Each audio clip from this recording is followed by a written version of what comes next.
কিরে বন্ধু, দুজন লোক খুঁজতে গেলাম, কি পাইছি? হ্যাঁ, লোক তো পাইছি, দুইজন পাইছি। কারা তারা? কারা আমি চিনি। দুইজনে আমার পরিচিত, তো বিদেশ থাকে। তুই যে দুইজন বিদেশি লোক পাইছিস তারা কি আসলে সৎ ও ইমানদার? রফিকুল তো সুদে টাকা লাগায়, আর সিরাজ তো বিদেশ যাওয়ার নাম করে মানুষের কাছে টাকা আদায় খায়।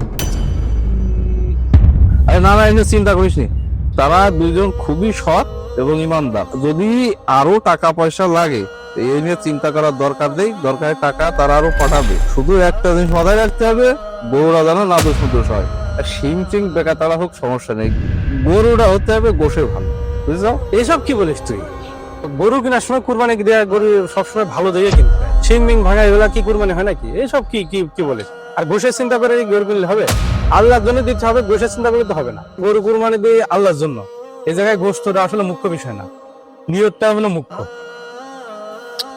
তা অবশ্য ঠিক, আজকাল তো যার যার ভালো সেই সেই বোঝে, আর যা ভালো হয় তাই করিস। আমাদের গ্রামে আব্দুল জলিল চাচার একটা গরু আছে, তো সে হলো খড় ভুসি হয়ে মানুষ করে, মানে মোটা তাজা, কারণ কিছুই খায়নি। ওই গরুটা আমরা কিনবো ইনশাল্লাহ। দেখ যেটা ভালো মনে হয়। আচ্ছা ঠিক আছে, তাহলে যা।